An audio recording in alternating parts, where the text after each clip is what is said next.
श्री गणेशाय नमः।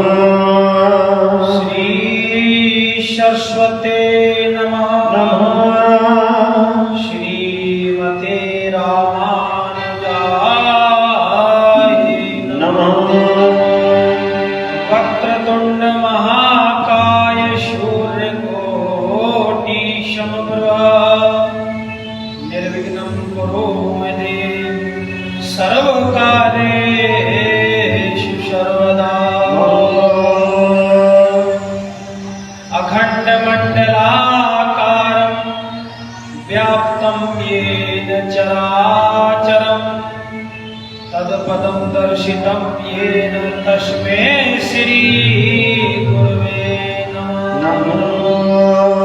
भवानी शंकरो वन्दे श्रद्धा विश्वास रूपिणो याभ्यां विना न पश्यन्ति सिद्धा स्वान्तास्तिमेश्वरा। नीलाम्बुज श्यामल कमल अंगे सीता समारोपित वाम भागे पाणु महाशायक चारु चापम् नमामि रामं रघुवंशनाथम्। नमः शिवाय शाम्बाय शैशुताय आदि हेतुवे पंच आवरण रूपेण प्रपंचेनावृतायते। नमो भगवते तुभ्यं नागानां पतये नमः। ओंकाराय नमस्तुभ्यं सर्वज्ञाय नमः। मनोजवं मारुततुल्यवेगं जितेन्द्रिय बुद्धिमतां वरिष्ठं वातात्मजं वानरयूथमुख्यं श्रीरामदूतं शरणं प्रपद्ये। शंकर भगवान की उमापति महादेव की जय।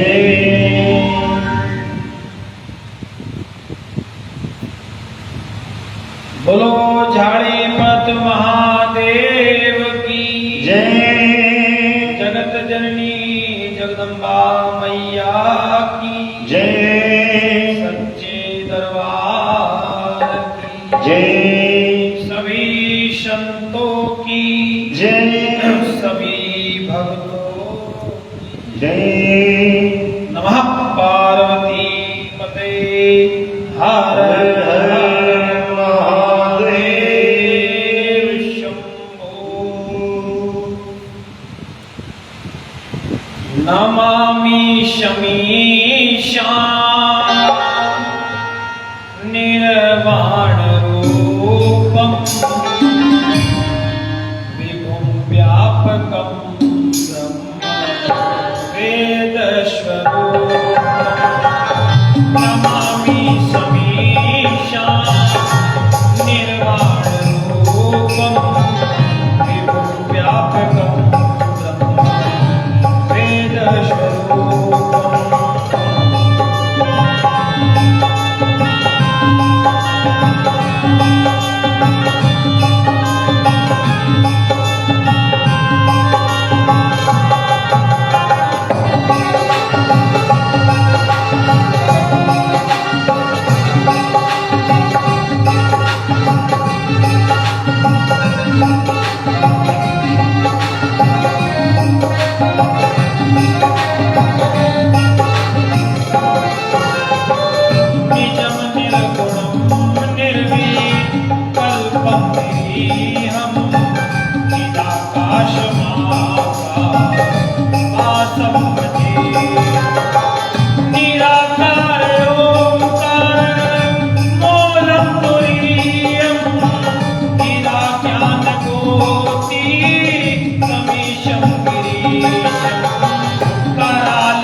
स्त्री शरीर इसको मौलिकल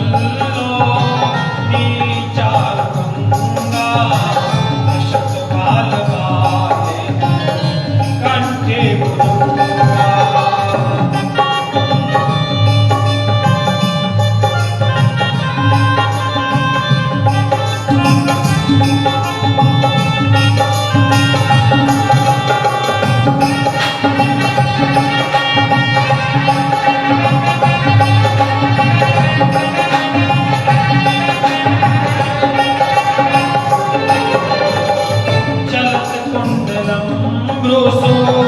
नेत्रं विशालं प्रसन्नाननं नीलकण्ठं दयालं मृगाधीश चरणमाम्बरं मुण्डमालं प्रियं शङ्करं सर्वनाथं भजामि प्रचण्डं प्रकृष्टं प्रगल्भं परेशम् अखण्डं अजं बालं कोटि प्रकाशम्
तिलक करा दो। 2 दिन हो गए इनका तिलक भैया का नहीं कराया, इनका भी तिलक कराओ।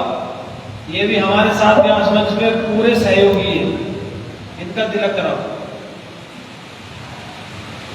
बोलो शंकर भगवान की जय, उमापति महादेव की जय। परम कल्याणमयी मंगलमयी भगवान सदाशिव की वांगमयी प्रतिमूर्ति श्री शिव महापुराण का पवित्र श्रावण मास में हम सब लोग रसपान कर रहे हैं। श्रावण मास की महिमा भगवान शिव की पूजा के लिए विशेष बताई जाती है। श्रावण मास में मुख्यतः भगवान शिव की पूजा का, भगवान शिव के अभिषेक का और भगवान शिव के तीर्थों में स्नान करने का विशेष फल प्राप्त होता है। और उसी पवित्र श्रावण मास में हम भगवान शिव की परम पावन मंगलमयी कथा शिव पुराण का भी श्रवण कर रहे हैं।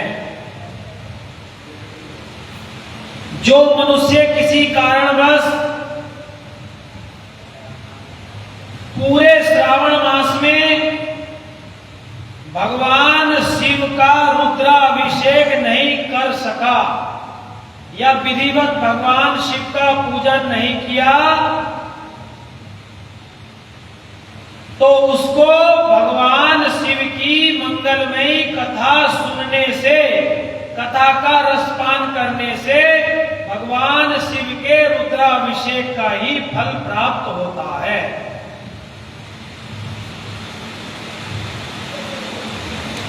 पूर्व की कथा में श्री सूत जी ने ऋषियों को बताया किस प्रकार शिव पुराण के श्रवण करने से हमारे अंदर के करोड़ों पाप नष्ट हो जाते हैं और हमारे अंदर अनेकों पुण्य जागृत हो जाते हैं। श्रद्धा पूर्वक, नियम पूर्वक कथा सुनने से हमारे समस्त पापों का नाश होकर हम शिव लोक को प्राप्त हो जाते हैं। पूर्व की कथा में सूत जी ने भगवान शिव के पूजन की विधि, भगवान शिव के शिवलिंग के प्राकट्य की विधि, किस प्रकार ब्रह्मा जी और विष्णु जी में श्रेष्ठ कौन है इस बात को लेकर विवाद हुआ और भगवान शिव का एक ज्योतिर्मय स्तंभ दोनों के बीच में प्रकट हुआ, वही भगवान शिव का लिंग कहलाया। और उसी का पूजन जिस दिन ब्रह्मा और विष्णु जी ने किया, उसी दिन को शिवरात्रि के नाम से जाना जाता है। ये पूर्व में हमने कथा सुनी।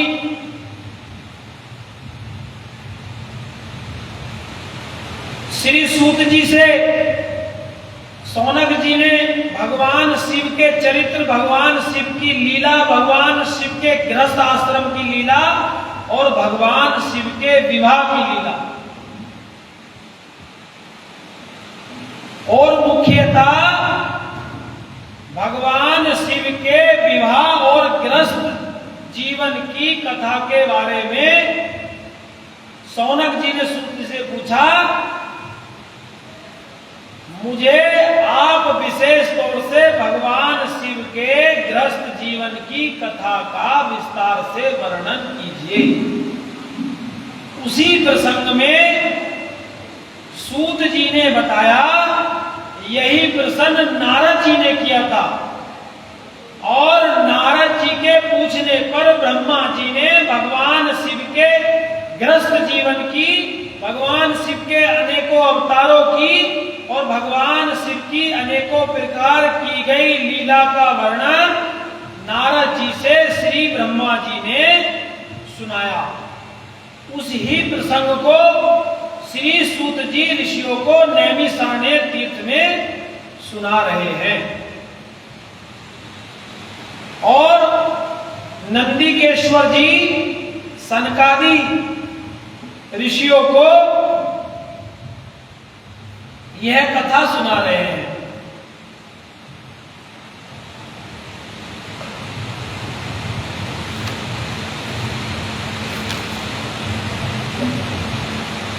भगवान शिव की पूजा का, भगवान शिव के प्रति किए जाने वाले दान का, भगवान शिव के शिवलिंग की पूजा का और पार्थिव शिवलिंग की पूजा का महत्व पूर्व में कथा में बताया जा चुका है। जो मनुष्य पार्थिव शिवलिंग की रचना करके अपने हाथ से उसका विधिवत पूजन करता है, उसको उसका तत्काल ही पुण्य प्राप्त हो जाता है। सूत जी कहते हैं भगवान शिव की पूजा श्रद्धा और भाव से करनी चाहिए और हमें स्नान आदि क्रिया से निवृत्त होकर विधि पूर्वक घर में या किसी शिवालय में, मंदिर में भगवान शिव की पूजा करनी चाहिए। मुख्यतः लंबी पूजा का अगर विधान है तो हमें भगवान शिव की पूजा घर में ही पार्थिव शिवलिंग बनाकर करनी चाहिए, क्योंकि समय के अभाव में मंदिर या शिवालय में हम भगवान शिव की विधिवत पूजा नहीं कर सकते। इसलिए सूत जी कह रहे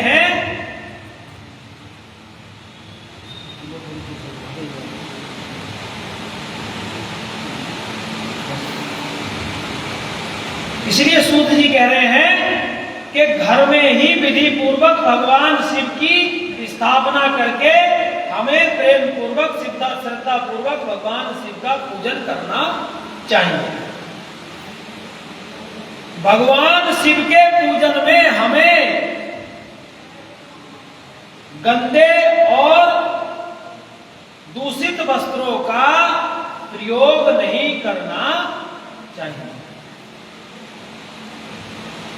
कुछ सज्जन ऐसे होते हैं भगवान शिव के मंदिर में हाफ नेकर में आ जाते हैं और लोअर में आते हैं।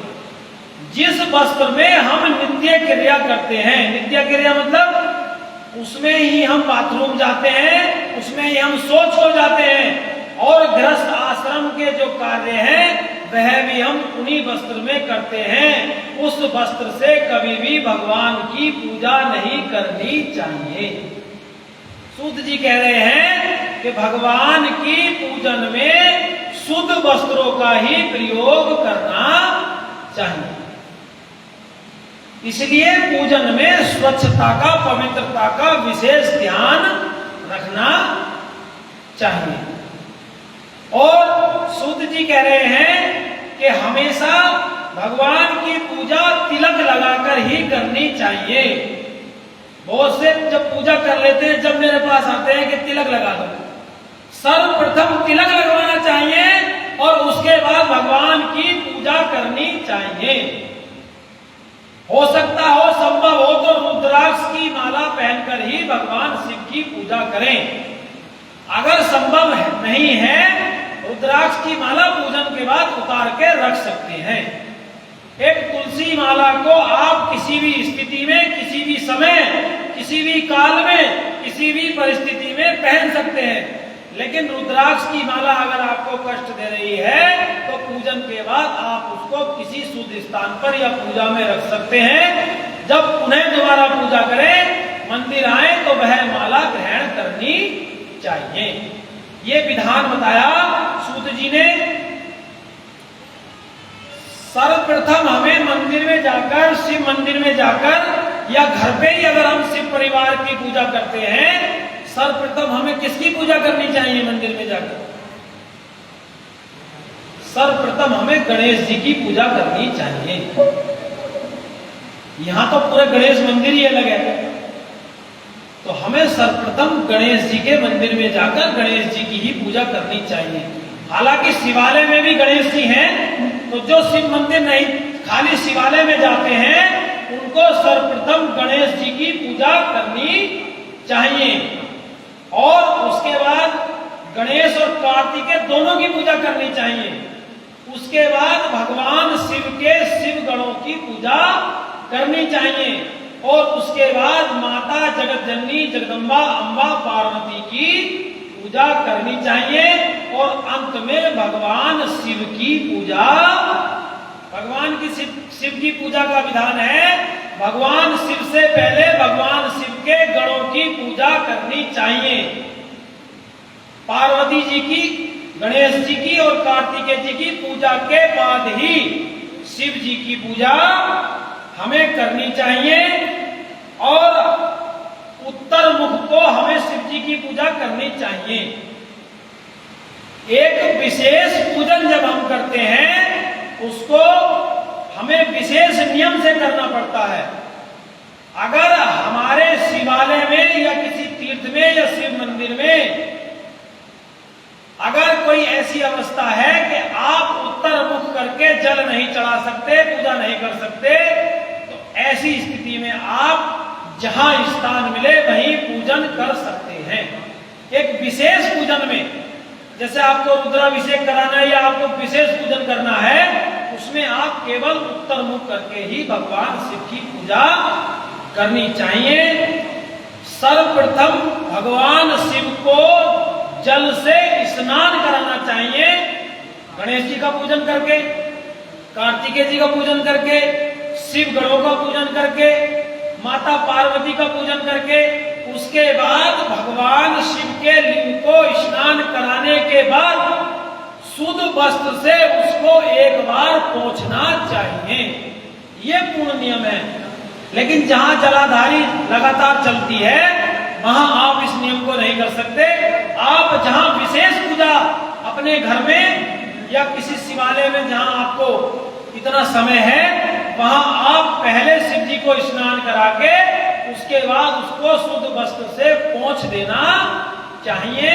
और उसके बाद जो दूसरा जल चढ़ाना चाहिए वो स्नान का जल नहीं होता, वो होता है आचमन का जल। जैसे जल पिलाते हैं ना, एक तो स्नान होता है और एक हम उसी जल से पीते हैं और उसी जल को स्नान करते हैं, तो दोनों का विधान अलग है। स्नान करने का जल अलग है और जिसको हम पीते हैं वो जल अलग होता है। सर्वप्रथम भगवान शिव को स्नान कराना चाहिए, वस्त्र से पूछना चाहिए और उसके बाद जो जल चढ़ाओ उसका आचमन करना चाहिए कि हे शिव, हम आपको ये जल का आचमन अर्घ्य दे रहे हैं। ये भगवान शिव का पूजा का विधान है। उसके बाद हमें भगवान शिव पे वस्त्र चढ़ाने चाहिए और उसके बाद हमें जो भी सामग्री हो, पुष्प हो, फल हो, नैवेद्य हो, जो हम भोग बना के लाए हैं, अन्न का भोग है, तिल है, जौ है, गेहूं है, जो भी हम विधि पूर्वक लाए हैं वो सब भगवान को समर्पित कर देना चाहिए। अगर हम किसी भी वस्तु को नहीं चढ़ा सकते, सब वस्तुओं के अभाव में केवल और केवल जल चढ़ाने के बाद बेलपत्र चढ़ा देने से समस्त सामग्री चढ़ाने का फल हमें प्राप्त हो जाता है। इसलिए शिवालय में और शिव मंदिर में जल के बाद केवल बेलपत्र चढ़ाने का ही विधान ज्यादातर मंदिरों में किया जाता है।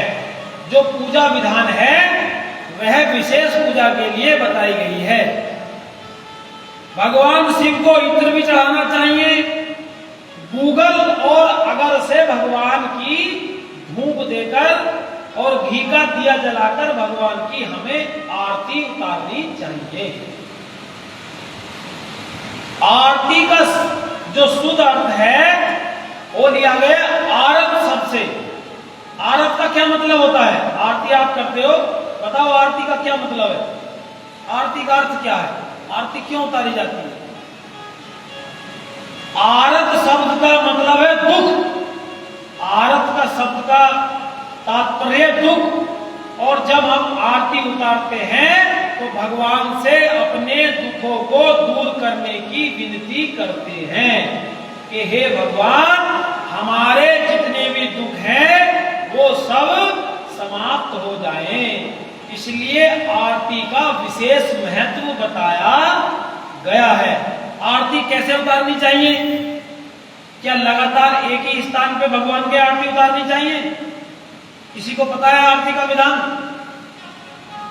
तुम तो आचार्य हो, तुम्हें तो पता ही है। हाथ खड़ा करो, किसी को आरती का विधान पता है? भजन सुना दो अच्छे से, नाचूंगी। आरती का पता नहीं कैसे होगी भगवान की। बस बोलो हर हर हर हर हर हर।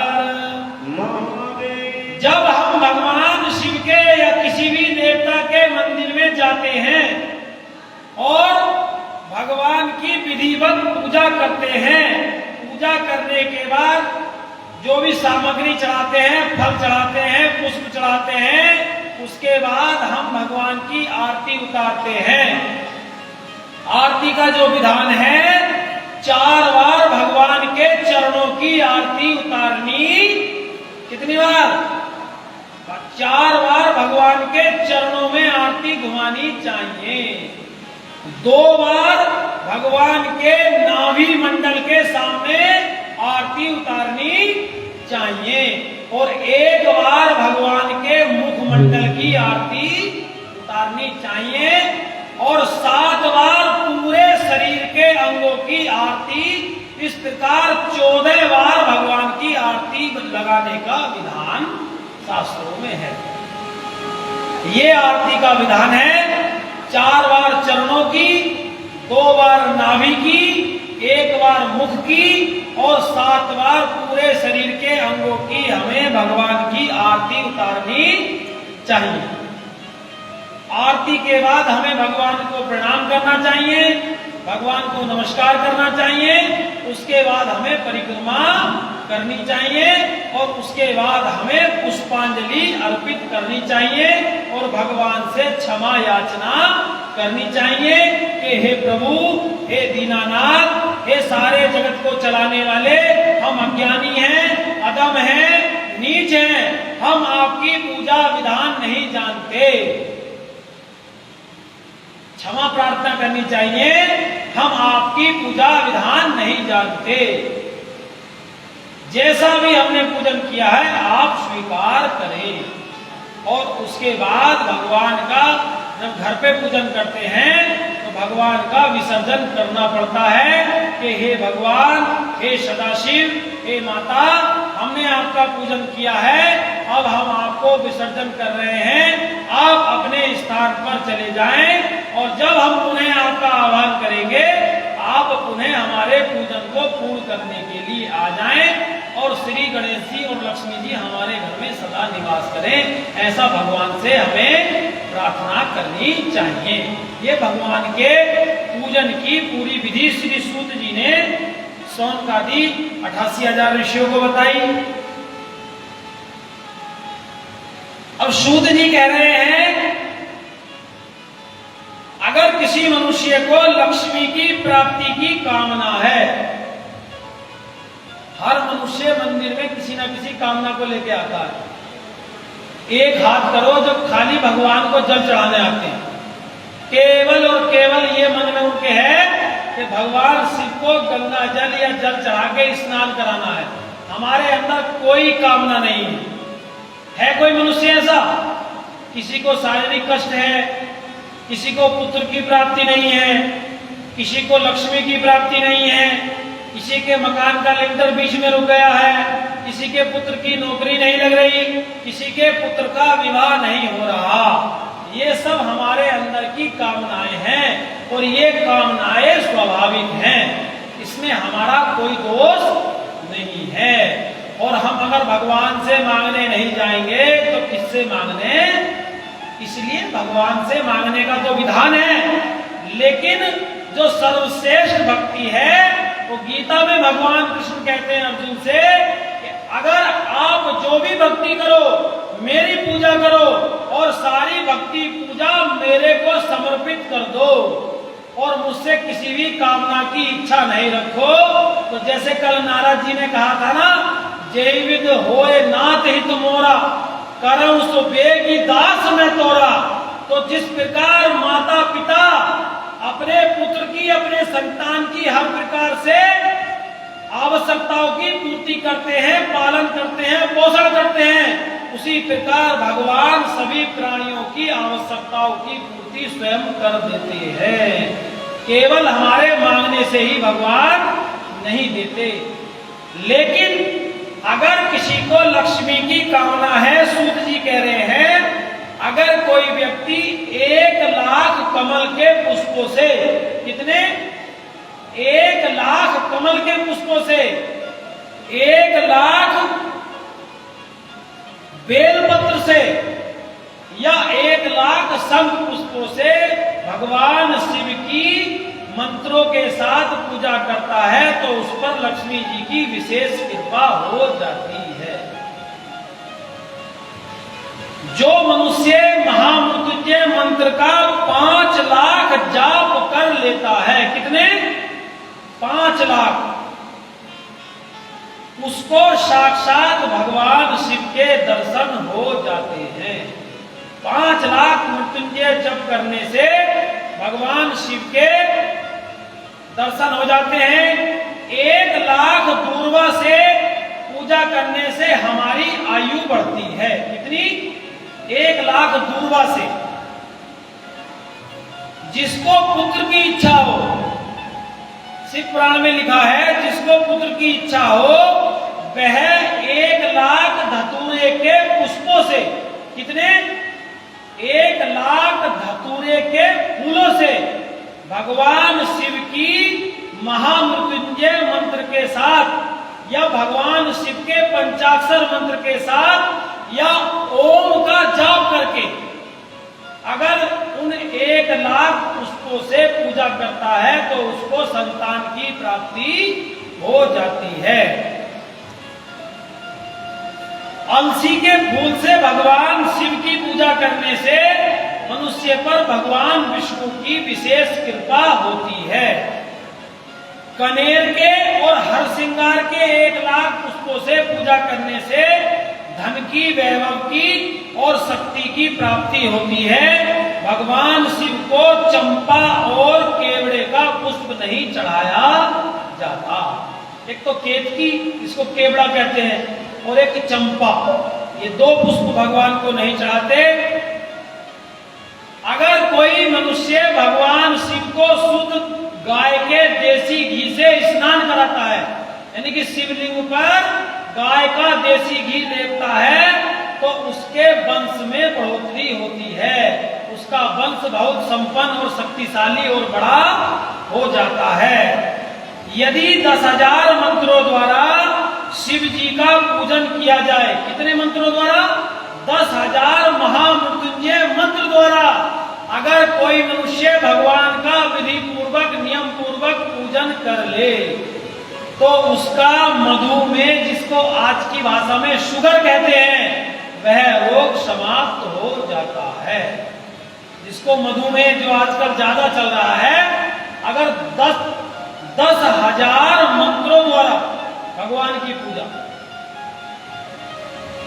मीठे दूध को भगवान शिव पर चढ़ाने से, शक्कर मिले हुए दूध की धारा से भगवान का अभिषेक करने से जो जिसकी बुद्धि अविकसित होती है या बुद्धि का विकास नहीं होता या बुद्धि कम होती है, उसकी बुद्धि का विकास होकर सरस्वती जी की विशेष कृपा उस पर हो जाती है। अगर हम गन्ने के रस से भगवान शिव के शिवलिंग का अभिषेक करते हैं तो हमारी समस्त मनोकामनाएं पूर्ण होकर लक्ष्मी जी की विशेष कृपा हमारे ऊपर होती है। और 10,000 मंत्रों के साथ पूजन करके यदि हम 11 ब्राह्मणों को भोजन करा के उनको प्रसन्न करते हैं, भगवान शिव को और ब्राह्मणों को, तो समस्त मनोकामनाएं हमारी पूर्ण हो जाती हैं। बोलो शंकर भगवान की।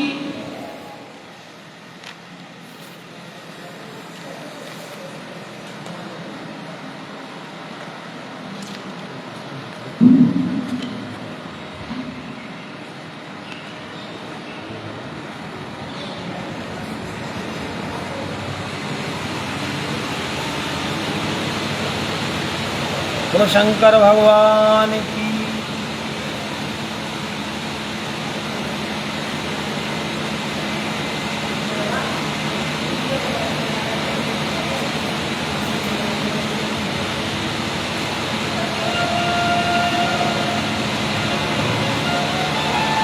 हर हर महादेव हर हर महादेव महादेव। श्री सूत जी से सौनक जी ने प्रश्न किया, और जब नारद जी ने भगवान विष्णु को श्राप दिया कि आप मनुष्य का जन्म लेकर स्त्री के वियोग में, जैसे मैं परेशान रहा हूं, मैं दुखी हुआ हूं, आप भी स्त्री के वियोग में दुखी होंगे, और जिस बंदर की आकृति आपने मुझे दी है वही बंदर आपकी सहायता करेंगे। और जब नारद जी ने भगवान नारायण से अपने इस श्राप का पश्चाताप किया, तो भगवान नारायण ने कहा कि हे नारद, तुम जाकर भगवान शिव की पूजा करो। क्यों? क्योंकि भगवान शिव के समान मुझे कोई प्रिय नहीं है। शंकर विमुख भक्ति चह मोरी, सो नार के मूल मति थोरी। जो मनुष्य भगवान शिव के विपरीत जाकर, उनसे विमुख होकर, भगवान शिव की निंदा करके भगवान नारायण की भक्ति प्राप्त करना चाहता है, वह घोर नरक में जाता है। जब भगवान राम ने रामेश्वर की स्थापना की, तब कहा कि मैं भगवान शिव की भक्ति से अति प्रसन्न होता हूं। जो मनुष्य भगवान शिव का प्रेमी है और भगवान राम का या भगवान कृष्ण का द्रोही है, उसकी ना तो भगवान नारायण स्वीकार करते पूजा, और ना भगवान शिव ही उसकी पूजा स्वीकार करते हैं। इसलिए नारद जी भगवान शिव के अनेक तीर्थों में भ्रमण करते हुए काशी गए, काशी धाम में स्नान किया, अनेक तीर्थों में स्नान किया, अनेक तीर्थों में जाकर दान पुण्य करने के बाद नारद जी ब्रह्मलोक में जाकर ब्रह्मा जी के पास गए और ब्रह्मा जी से कहा कि हे पिताजी, हे ब्रह्मदेव, आप महान शिव भक्त हैं। ब्रह्मा जी कैसे महान शिव भक्त हैं? कल की कथा में मैंने बताया था कि भगवान शिव ने भगवान विष्णु जी को और ब्रह्मा जी को ही गुरु दीक्षा दी थी। तो ब्रह्म नारद जी ने पूछा, आप मुझे भगवान शिव की समस्त कथा विस्तार से सुनाइए। नारद जी के प्रश्न पूछने पर ब्रह्मा जी ने नारद जी को भगवान शिव की सारी कथा विस्तार से बताई। नारद जी ने कहा कि भगवान किस प्रकार लीला करते हैं और कैसे सृष्टि को चलाते हैं और कैसे सृष्टि का संहार करते हैं। ये सब कथा आप विस्तार से मुझे बताइए। क्या प्रश्न किया नारद जी ने ब्रह्मा जी से? सब बातों में लग रहे। ये सबसे बड़ी समस्या है कथा सुनते समय वार्ता करना। नारद जी ने कहा कि आप शिव जी की विस्तार से कथा सुनाइए कि भगवान कैसे इस संसार को बनाते हैं, कैसे इसका पालन करते हैं और कैसे भी संसार का अंत भगवान कर देते हैं। इसी प्रसंग में ब्रह्मा जी ने बताया कि जिस समय पूरी सृष्टि का नाश हो जाता है, क्या हो जाता है? कभी आपने सुना होगा जब बहुत बारिश होती है या तूफान होता है तो बहुतों के मुख से निकल जाता है कि लगता है अब प्रलय होने वाली, इस दुनिया का अंत, दुनिया का नाश होने। तो भगवान जब पूरी सृष्टि का प्रलय कर देते हैं, पूरी सृष्टि का नाश हो जाता है, उस समय ना कोई जीव बचता है, ना कोई प्राणी बचता है, ना कोई पर्वत बचता है, ना कोई वृक्ष बचता है, चराचर सृष्टि का नाश हो जाता है। उस समय केवल एक परम तत्व परमात्मा जो सत्य है, ईश्वर है, वही सदाशिव वही शक्ति है, केवल वही शेष बचता है।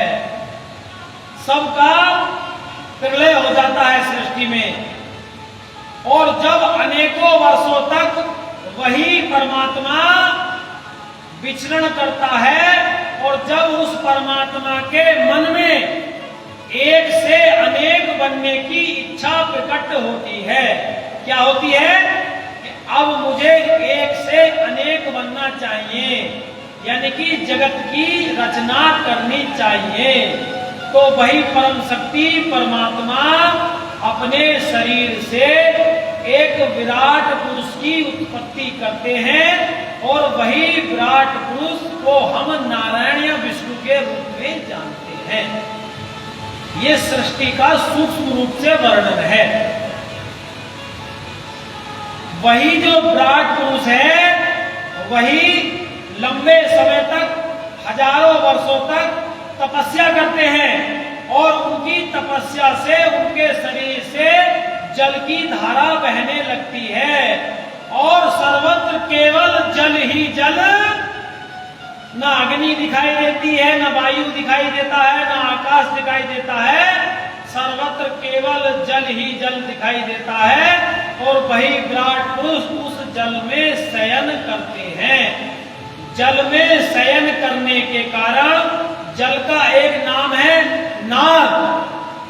नार में शयन करने के कारण ही उनको नारायण कहते हैं। भगवान को नारायण क्यों कहते हैं? जल में निवास करने के कारण, नार में निवास करने के कारण ही भगवान को नारायण कहते हैं। उन्हीं परमात्मा की इच्छा से, उन्हीं परमात्मा के द्वारा जब एक से अनेक होने की इच्छा होती है, तो उनकी नाभि से एक दिव्य कमल प्रकट होता है, और उस कमल से ब्रह्मा जी की उत्पत्ति होती है, और ब्रह्मा जी फिर पूरी सृष्टि को उत्पन्न करते हैं। ये सृष्टि के व्याख्यान आपने भागवत या अन्य सभी पुराणों में सुना होगा। सब पुराणों में सृष्टि का वर्णन बिल्कुल एक जैसा है, कोई भेद नहीं है। भगवान नारायण के नाभि से कमल, कमल से ब्रह्मा जी, और ब्रह्मा जी द्वारा ही पूरी सृष्टि का निर्माण किया जाता है। सर्वप्रथम ब्रह्मा जी ने जब सृष्टि का निर्माण किया, तो उन्होंने आकाश की सृष्टि की, अग्नि की सृष्टि की, वायु की सृष्टि की, वृक्षों की सृष्टि की, पर्वतों की सृष्टि की, और अनेकों प्रकार की सृष्टि उन्होंने करने के बाद विचार बनाया कि अब मुझे मनुष्य की सृष्टि करनी चाहिए। मनुष्य की सृष्टि करने के संकल्प से ब्रह्मा जी ने ध्यान लगाया भगवान का, और भगवान की अनेकों वर्षों तक तपस्या की। तब भगवान ब्रह्मा जी ने तपस्या की, तो ब्रह्मा जी की तपस्या से प्रसन्न होकर भगवान नारायण ने उनको दिव्य ज्ञान प्राप्त किया। उसी ज्ञान से ब्रह्मा जी ने इस सृष्टि की रचना की। ब्रह्मा जी ने सर्वप्रथम अपने शरीर से 4 पुरुषों की सृष्टि की। किनकी? 4 पुरुषों की। सनक, सनंदन, सनातन, सनत कुमार, ये ब्रह्मा जी के सबसे पहले 4 पुत्र हैं। उन चारों पुत्रों से कहा कि हे पुत्रों, तुम सृष्टि बनाने में सहयोग करो, आगे की सृष्टि बनाओ। लेकिन उन चारों ने सृष्टि निर्माण करने से इनकार कर दिया, और चारों तपस्या करने के लिए चले गए। वही सनकादि ऋषि हैं जिनको कथा सुना रहे हैं नंदीश्वर। वे हमेशा 5 वर्ष की अवस्था में रहते हैं। कितने वर्ष की? 5 वर्ष की, और न कोई वस्त्र पहनते हैं, और हमेशा ना कुछ भोजन ग्रहण करते हैं। केवल भगवान नाम का ही आश्रय लेकर भगवान का कीर्तन, भगवान का भजन और भगवान की कथा ही करते रहते हैं। सनक, सनंदन, सनातन और सनत कुमार, तब ब्रह्मा जी ने विचार किया कि मेरे पुत्रों ने मेरी आज्ञा का विरोध कर दिया है, मेरी आज्ञा का पालन नहीं किया है।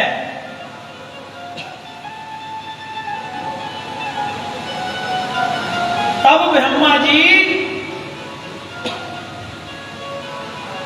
क्रोधित हुए और ब्रह्मा जी के दोनों जो भौं हैं उनके बीच में एक पुरुष की उत्पत्ति हुई जिसको रुद्र कहा गया। क्या कहा गया? रुद्र। ब्रह्मा जी ने उन रुद्र से कहा कि तुम सृष्टि करो, लेकिन रुद्र ने कहा कि मैं मनुष्य की सृष्टि नहीं करूंगा, मैं तो केवल रुद्रगणों की या भूत प्रेतों की ही सृष्टि कर सकता हूं। तब ब्रह्मा जी ने विचार किया और तब भगवान सदाशिव का ध्यान लगाया। तब भगवान सदाशिव ब्रह्मा जी के सामने अर्धनारीश्वर के रूप में प्रकट हो गए। बोलो अर्धनारीश्वर भगवान की। आधे स्त्री और आधे पुरुष भगवान ने ब्रह्मा जी को ज्ञान दिया। तब ब्रह्मा जी ने उन अर्धनारीश्वर के आदेश से, उनके संकल्प से अपने एक अंग से एक पुरुष का और एक अंग से एक स्त्री का निर्माण, उत्पत्ति की। बाएं अंग से स्त्री और दाएं अंग से पुरुष, वही स्वयंभू मनु और शतरूपा कहलाए। सबसे पहले पुरुष कौन है इस सृष्टि पे? स्वयंभू मनु। उन मनु के कारण ही हम मनुष्य कहलाते हैं। हम मनुष्य क्यों कहलाते हैं? स्वयंभू मनु के नाम से ही हमारा नाम मनुष्य पड़ा। तब ब्रह्मा जी ने मनु और शतरूपा दोनों को विवाह के बंधन में बांधकर उनको मैथुन क्रिया द्वारा सृष्टि बनाने का आदेश दिया। ब्रह्मा जी का आदेश पाकर मनु और शतरूपा ने 5 संतानों को उत्पन्न किया। कितनी? 5 संतान, जिनमें 3 कन्या और 2 पुरुष। आकुति, प्रसूति, देवहूति, प्रियव्रत और उत्तानपाद। सर्वप्रथम ये 5 संतान हुई। इन 5 से ही हमारी पूरी सृष्टि आगे को चली। केवल अगर मैं सृष्टि का वर्णन करूं तो 2 दिन 3 दिन केवल सृष्टि के वर्णन में लग जाएगी। श्री विष्णु पुराण और मार्कंडेय पुराण में सृष्टि का कई अध्यायों में वर्णन है। तो सूक्ष्म रूप में ये है कि भगवान विष्णु जी से ब्रह्मा जी से मनु और शतरूपा, और मनु शतरूपा के 5 संतान हुई, 3 कन्याएं हुई, आकुति, प्रसूति, देवहूति, 2 पुत्र हुए, उत्तानपाद और प्रियव्रत। इन 5 से ही सृष्टि का प्रारंभ हुआ। जैसे किसी के परिवार का, किसी के कुल का प्रारंभ होता है, दादा परदादा, फिर आगे को संतान की पीढ़ी चलती जाती है, वैसे ही हमारी सृष्टि मनु और शतरूपा के द्वारा ही चली। उन्हीं ब्रह्मा जी ने फिर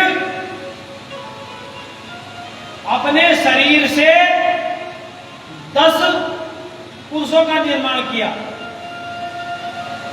वशिष्ठ जी, अत्रि जी, पुलस्त्य है, पुलह, क्रतु, अंगिरा, नारद, दक्ष। दक्ष कौन है? ये दक्ष ब्रह्मा जी के ही पुत्र हैं।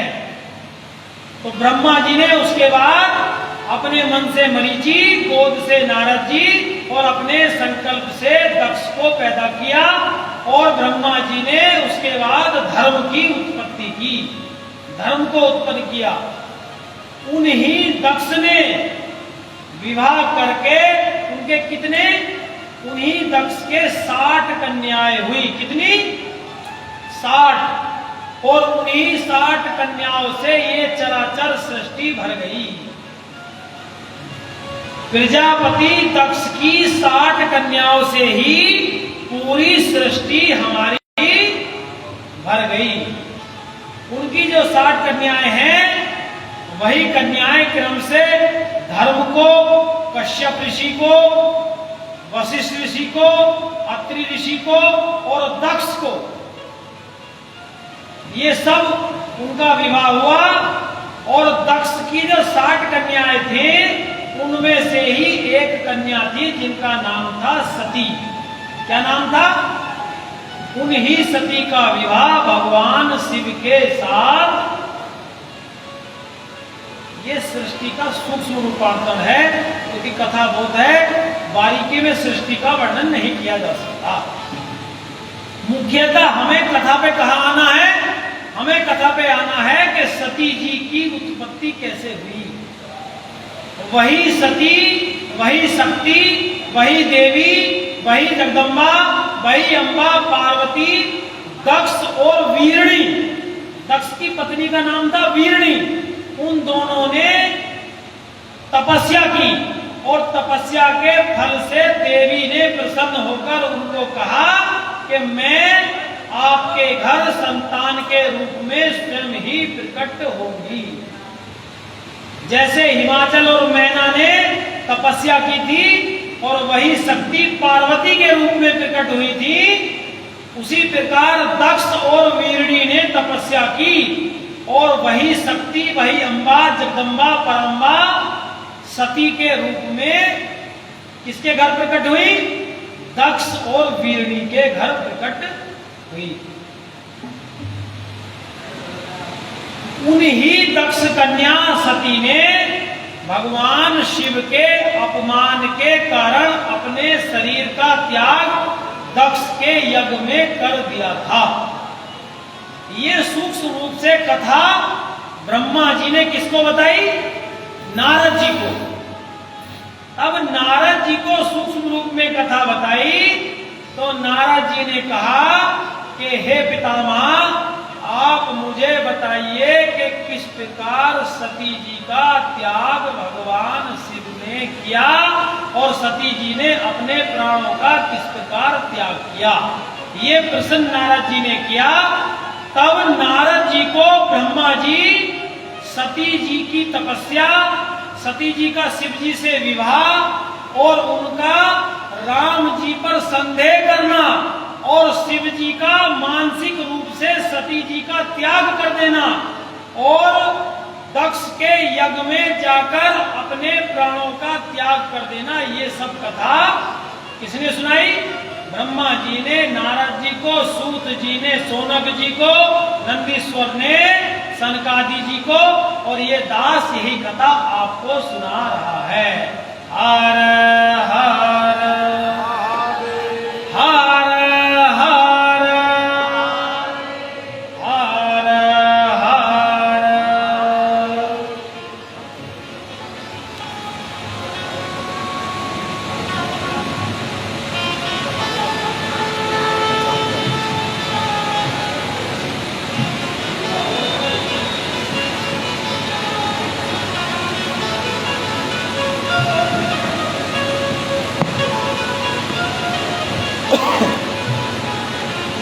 कहां से कथा सुनाई?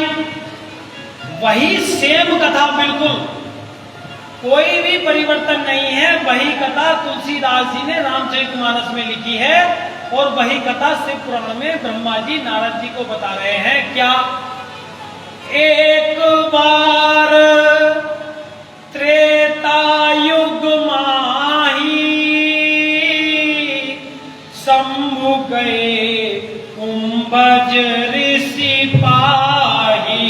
राम सिया राम, सिया राम जय जय राम। राम सिया राम, सिया राम जय जय राम। ओ एक बार त्रेता युग माही शंभु गए कुंभज ऋषि पाही।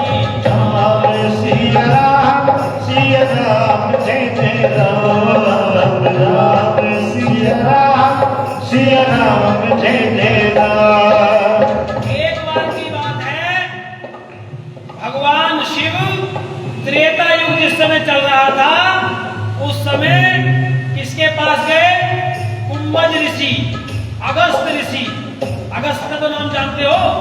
अगस्त ऋषि के पास भगवान शिव गए। किसके साथ गए? संग सती जग जननी भवानी, पूजे ऋषि अखिलेश्वर जानी। राम सिया राम जय जय राम। राम सिया राम जय जय राम। एक बार त्रेता युग में भगवान शिव अगस्त ऋषि के पास गए। किसके साथ गए? संग सती जग जननी भवानी। कौन गई साथ में? सती जी। कौन? जग जननी भवानी। भवानी किसको कहते हैं? देवी का एक नाम है भवानी, एक नाम है दुर्गा, एक है पार्वती, उमा, चंडी, काली, कालिका, भद्रकाली, अनेकों नाम है। जयंती, मंगला, काली, भद्रकाली, कपालिनी, दुर्गा, क्षमा, शिवा, दात्री, स्वाहा, स्वधा। माता के अनेकों नाम है। एक नाम है भवानी। भवानी का क्या अर्थ है? भव की पत्नी भवानी। भव कौन है? भगवान शिव। तो साथ में कौन गई? भवानी। राम कथा मुनि परज बखानी, सुनी महेश परम सुख मानी। राम सिया राम जय जय राम। राम सिया राम जय जय राम। अगस्त ऋषि ने जब देखा कि पूरे जगत को चलाने वाले अखिलेश्वर भगवान शिव आए हैं, तो उनका विधि पूर्वक पूजन किया। और भगवान शिव ने कहा कि हे मुनिदेव, मुझे कथा सुनाइए। किसने कहा? किससे? अगस्त ऋषि से। वह भगवान शिव जो पूरे संसार को बनाने वाले हैं, वह कथा सुनने कहाँ गए? अगस्त ऋषि के पास। इसलिए अगर कथा होती है तो कथा को प्रेम पूर्वक सुनने जाना चाहिए। भगवान शिव जो सब कुछ जानते हैं, जिन्होंने साक्षात रामचरितमानस की रचना की, राम कथा कही, वह भगवान राम की कथा सुनने अगस्त मुनि के पास गए। और ऋषि पूछी हरि भक्ति सुहाई,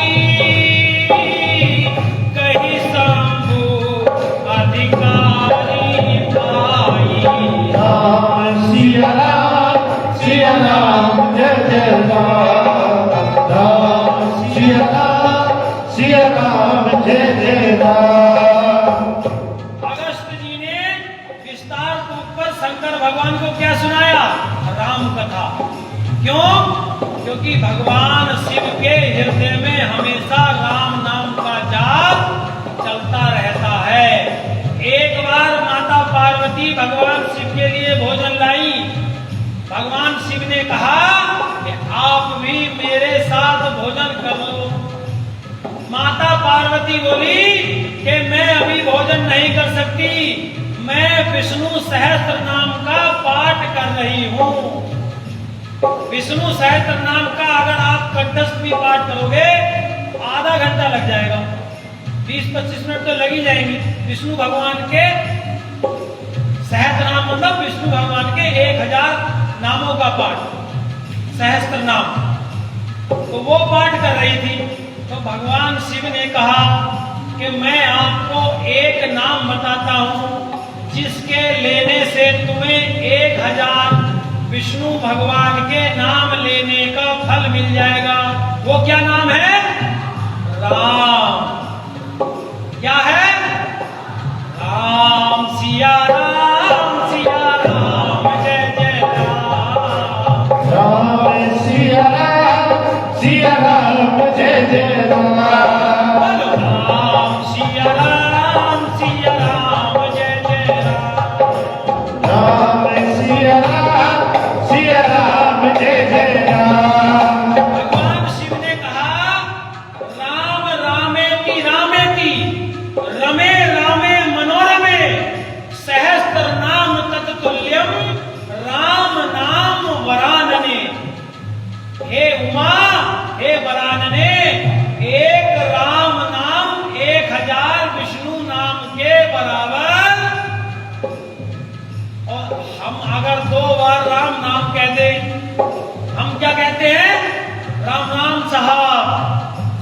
जब बच्चे क्या, हम भी जब प्राइमरी स्कूल में पढ़ते थे और जब निकल के जाते थे तो जब कोई मिलता था, राम राम जी ऐसे कहते थे नहीं?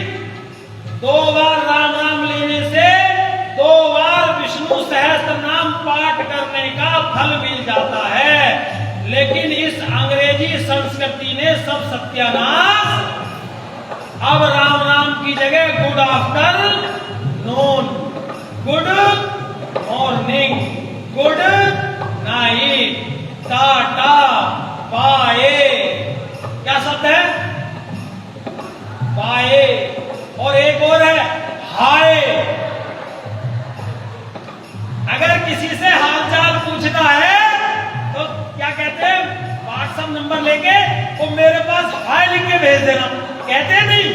कोई कहता है मेरे पास जय सिया राम लिख के भेज देना? सब कहते हैं कि मेरे पास हाय लिख देना। अरे हाय कब करता है मनुष्य? जब कोई मर जाता है, हाय मर गया, या कोई दुख होता है। अरे भगवान राम का नाम लेने से हमारे समस्त पाप कट जाते हैं। अरे राम सिया राम जय जय राम, राम सिया राम जय जय राम।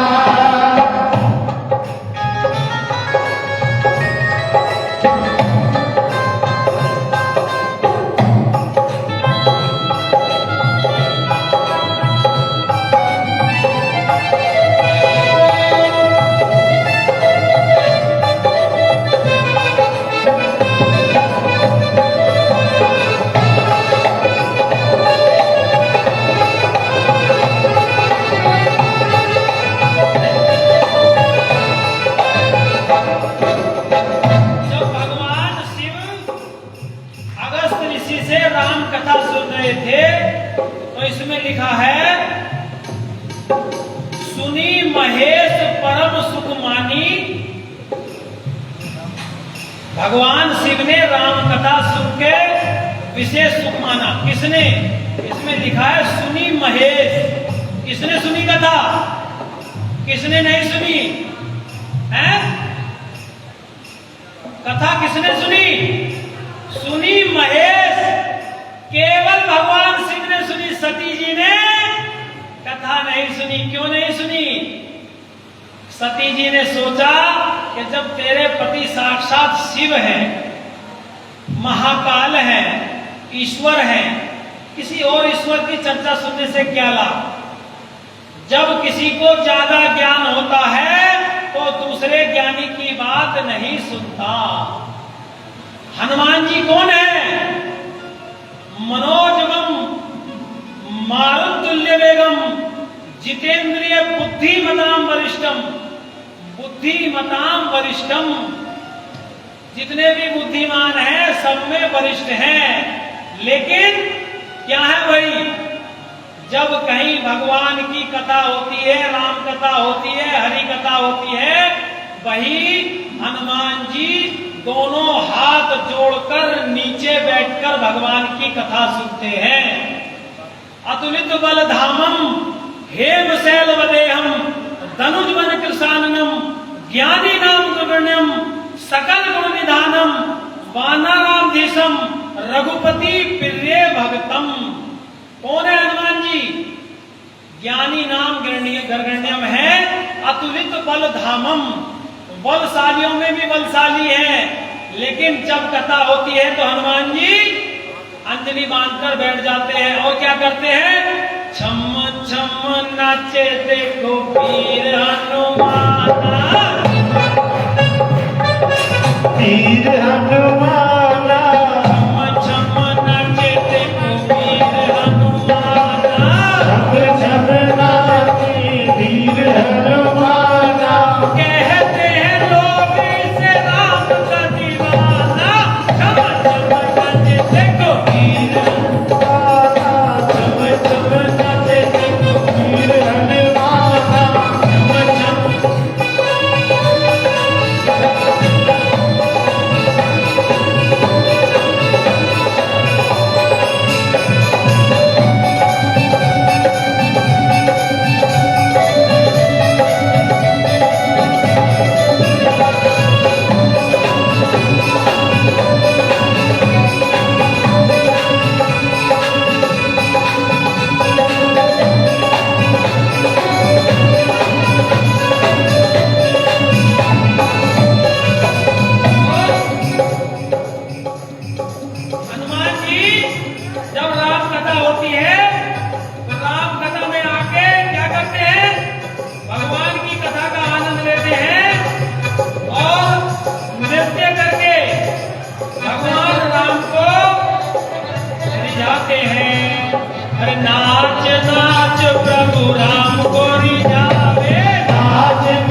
तो जहां भगवान राम की कथा होती है, जहां भगवान राम का कीर्तन होता है, वहां हनुमान जी क्या करते हैं?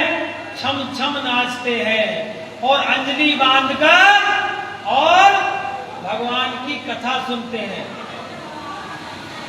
क्योंकि भगवान राम की कथा के सबसे बड़े अगर रसिया हैं तो हनुमान जी हैं।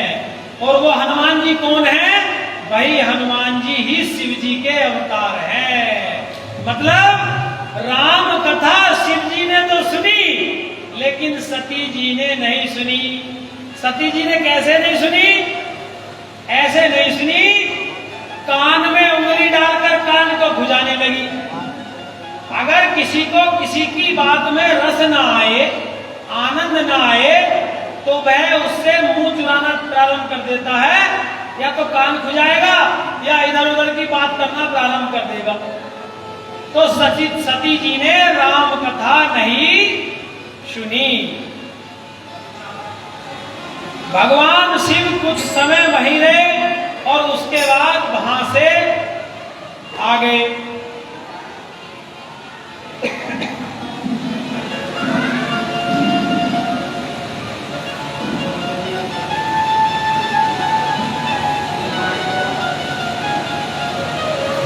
और तेहि अवसर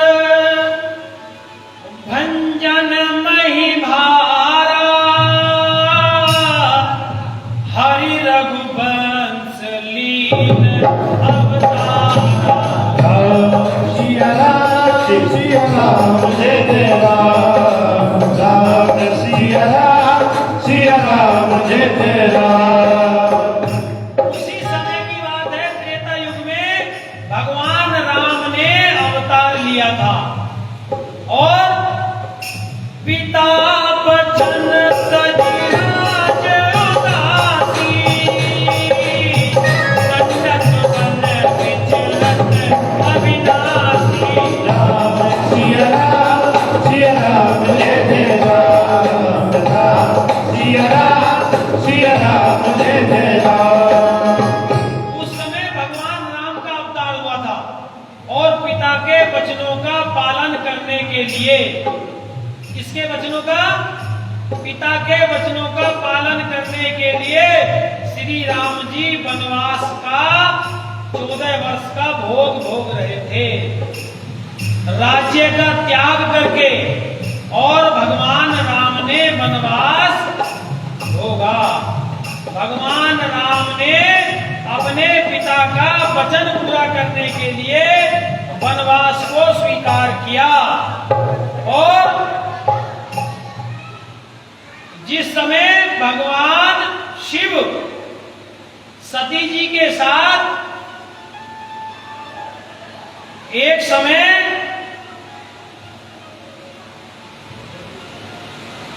विचरण कर रहे थे, क्या कर रहे थे? उसी समय भगवान राम की वन की लीला चल रही थी। कौन सी लीला? वन की लीला। और लीला कहां चल रही थी? लीला चल रही थी, हे खगमृग, हे मधुकर श्रेणी, हे खगमृग, हे मधुकर श्रेणी, तुम देखी सीता मृग नैनी। राम सिया राम जय जय राम, राम सिया राम जय जय राम। जब रावण ने सीता जी का हरण कर लिया तो उस समय राम जी लक्ष्मण जी के साथ सीता जी को ढूंढते घूम रहे थे। वृक्षों से पूछ रहे थे, पशु पक्षियों से, लताओं से पूछ रहे थे कि आपने मृगनयनी सीता को कहीं देखा है? उसी समय भगवान शिव की दृष्टि राम जी पर पड़ी। शिव जी सब जानते थे। शिव जी ने सोचा, अगर मैं इस समय राम जी को दिखाई दे गया तो राम जी की लीला में विघ्न उत्पन्न हो जाएगा, इसलिए शिव जी ने दूर से ही भगवान को प्रणाम किया। जैसे ही भगवान को प्रणाम किया, सती जी पूछने लगी कि आप किसको प्रणाम कर रहे हो? भगवान शिव ने कहा कि मैं अपने इष्ट को प्रणाम कर रहा हूं। आपके इष्ट कौन है? अने यही जो राम और लक्ष्मण है, अवतार लिए हैं राम रूप में, यही मेरे इष्ट हैं। सती जी कहने लगी, ये तो वनवासी के वेश में कोई राजकुमार हैं, ये आपके इष्ट कैसे हो सकते हैं? भगवान शिव ने कहा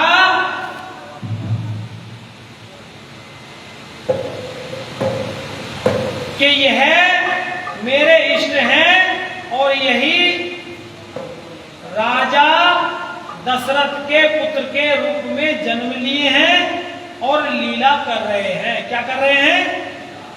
सती जी को अनेकों प्रकार भगवान शिव ने समझाया, लेकिन सती जी के मन का संदेह दूर नहीं हुआ कि कैसे भगवान हैं जो अपनी पत्नी के वियोग में रो रहे हैं। भगवान को रोता देखकर उनके मन में संदेह उत्पन्न हो गया। यही संदेह गरुड़ जी के मन में उत्पन्न हुआ जिस समय भगवान को नागपाश में बांध दिया था, और यही संदेह सती जी के मन में उत्पन्न हुआ। शिव जी ने अनेकों प्रकार समझाया।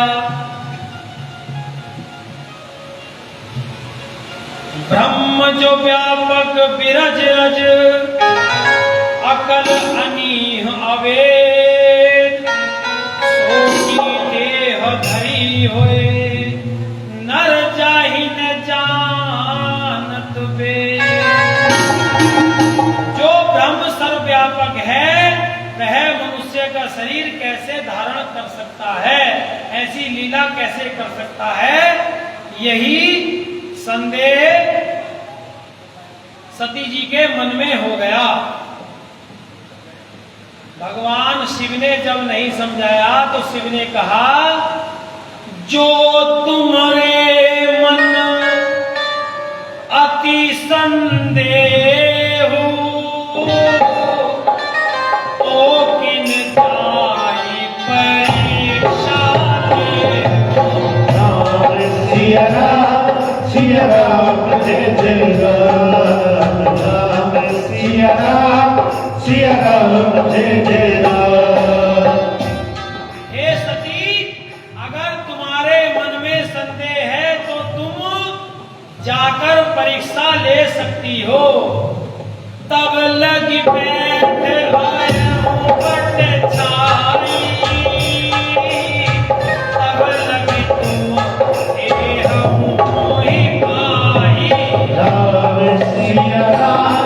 सिया राम जय जय राम, राम सिया राम जय जय राम।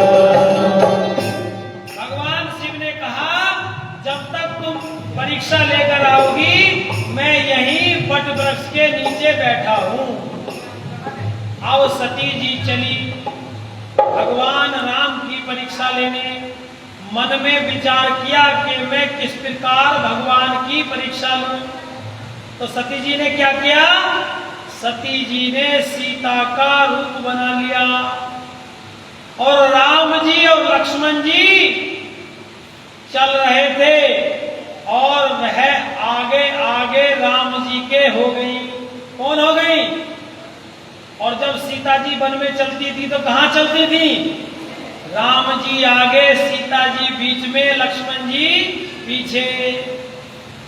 जैसे ब्रह्म और जीव के बीच में माया चलती है, परमात्मा और मनुष्य के बीच में जैसे माया चलती है, वैसे ही राम और लक्ष्मण के बीच में सीता जी चलती थी।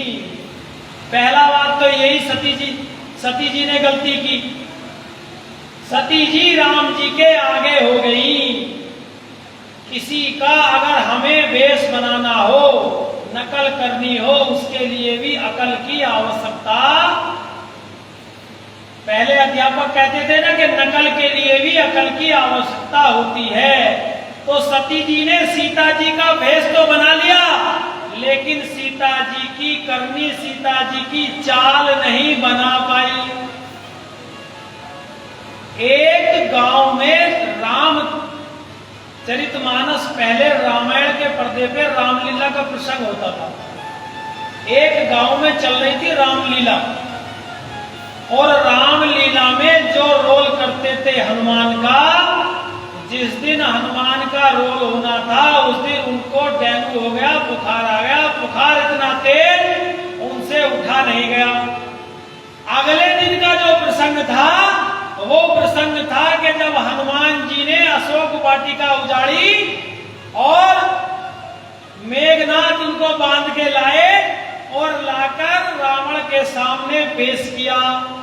यानी कि अगले दिन की कथा में हनुमान जी को रावण के सामने पेश करना था। रावण के सामने अगर पेश नहीं करेंगे रामलीला बिगड़ जाएगी। लोगों से चंदा इकट्ठा किया है, लोग थू थू करेंगे। कमेटी वालों ने सोचा कि हनुमान जी जो बने हैं उनको बुखार है, उनकी जगह किसी दूसरे को हनुमान जी बना दो, थोड़े समय की बात है। तो जैसे हमारे दीपू हलवाई है ना, ये मोटे ताजे, ऐसे एक उन्होंने पकड़ा लाला हलवाई को, दीपू हलवाई को, उनका नाम था नंदू हलवाई, और उनसे कहा कि तुम्हें कल रामलीला में हनुमान जी बनना है। अब लाला जी बोले मैंने तो सिवाय दुकानदारी करने के कुछ काम जाना नहीं, मैं केवल बेसन के बूंदी के लड्डू बनाना तो जानता हूं, मैं हनुमान जी का रोल करना नहीं जानता। बोले हमें कल हनुमान जी को रावण के सामने पेश करना है, अगर हमने वह लीला नहीं की तो लोग हमारी निंदा करेंगे, इन्होंने चंदा दिया बुराई करेंगे।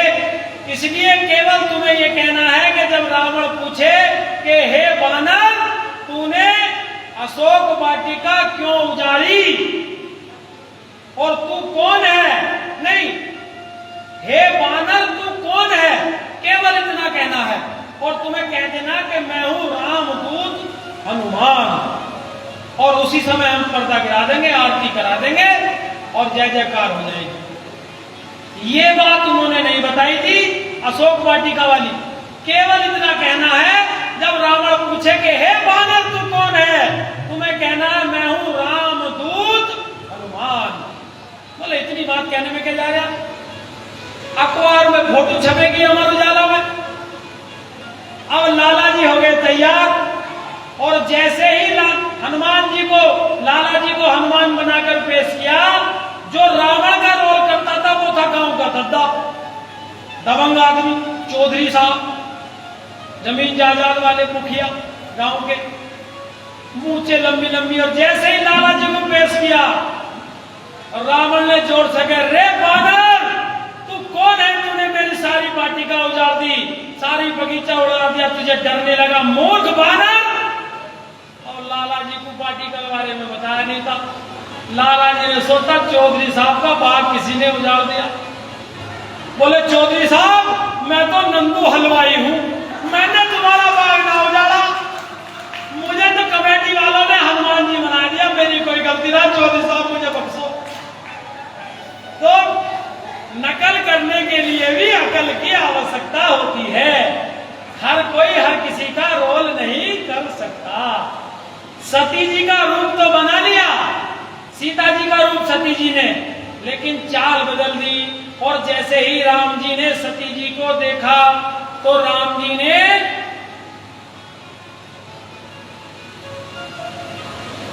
और लक्ष्मण दीख उमाकृत वेसा, चकित भय ब्रह्म हृदय विशेषा।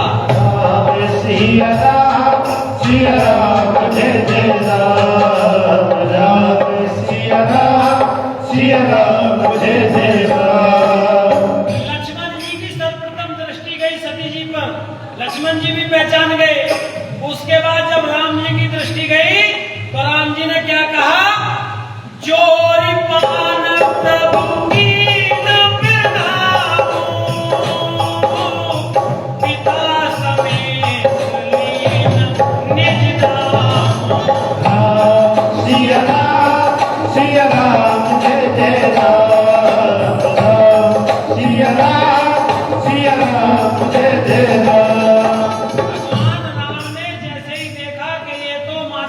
सती हैं, उन्होंने अपना नाम पिता के साथ लेकर कि मैं दशरथ नंदन राम आपको प्रणाम करता हूं।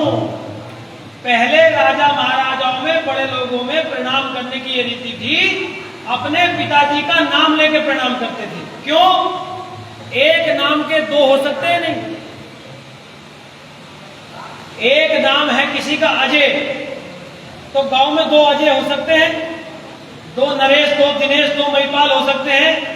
इसलिए राम जी ने कहा मैं दशरथ पुत्र राम आपको प्रणाम करता हूं, और कहा अरे कहे हूं बहोरी कहां व्रस के तू, और कहा कि हे सती माता व्रस के तू कहां है, भगवान शिव कहां है, आप अकेली इस वन में क्यों घूम रही हो। अब सती जी चक्कर में पड़ गई, सारा मामला गड़बड़ हो गया। मैं शंकर कर कहा न माना, निज ज्ञान राम पर आना। मैं शंकर कर कहा न माना, निज ज्ञान राम पर आना। आई उतर हूँ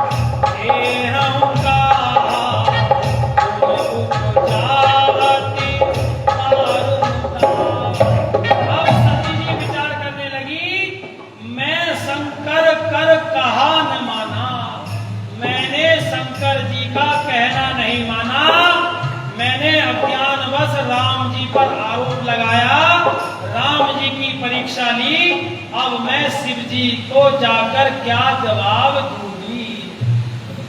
और जाना राम सती दुख पावा, निज प्रभाव कछु प्रकट जनावा। सिया राम जय जय राम, राम सिया राम जय जय राम। राम जी मन ही मन जान गए कि देवी सती को दुख हो रहा है। राम जी ने अनेकों प्रकार उनको भगवान की कथाएं सुनाई, अपने बारे में बताया, और राम जी से सती जी ने पूछा आप मुझे ये बताइए कि भगवान शिव के आप कैसे पूजनीय हो। तो भगवान राम ने बताया क्या, एक समय की घटना है कि भगवान नारायण ने भगवान शिव की 1000 कमल पुष्पों से पूजा करने का संकल्प लिया। कितने पुष्पों से? 1000 पुष्पों से जब पूजा की, तो भगवान की पूजा जब की, तो भगवान शिव ने भगवान नारायण की परीक्षा लेने के लिए उन 1000 पुष्पों में से एक पुष्प छिपा लिया, और उस पुष्प को छिपा दिया, और जितने भी कमल के वृक्षों पर कमल थे सबको अपनी माया से छिपा दिया। जब भगवान नारायण ने सारी पूजा संपन्न की और एक पुष्प कम रहा, तो भगवान नारायण ने पुष्प लेने भेजा, लेकिन कहीं भी पुष्प नहीं मिले। भगवान नारायण ने सोचा कि अगर एक पुष्प नहीं चढ़ेगा तो भगवान महादेव प्रसन्न नहीं होंगे। इसलिए भगवान नारायण ने अपनी एक आंख ही भगवान शिव पर, क्योंकि भगवान का एक नाम है राजीव लोचन, जिनकी कमल जैसी आंखें हैं, कमल नयन, इसलिए भगवान ने अपने कमल के समान आंखों को ही भगवान शिव पर, और जैसे ही भगवान शिव पर भगवान विष्णु ने अपना नेत्र चलाया, भगवान शिव वहीं प्रकट हो गए। बोलो शंकर भगवान की जय। उसी समय भगवान शिव ने भगवान नारायण से कहा, आप मेरे सर्वप्रिय कहलाए जाओगे। और भगवान शिव ने उसी समय दुष्टों का अंत करने के लिए उनको सुदर्शन चक्र प्राप्त किया। जो भगवान नारायण के पास सुदर्शन है, ये भगवान शिव का ही दिया हुआ चक्र है। राम जी ने अपनी कथा बताई और अनेकों प्रकार देवी को संतुष्ट किया, और संतुष्ट करने के बाद सती जी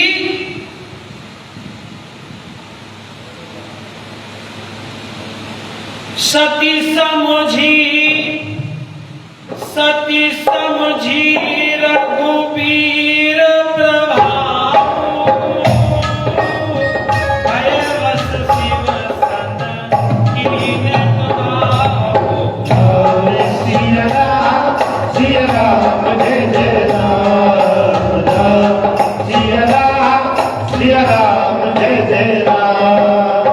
जब सती जी भगवान शिव के पास आई तो शिव जी से ये सारा प्रसंग सती जी ने छुपा दिया।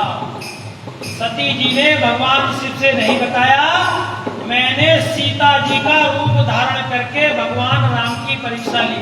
शिव जी ने पूछा, क्या पूछा कि आपने किस प्रकार परीक्षा ली? तो सती जी कह रही है, अरे कछु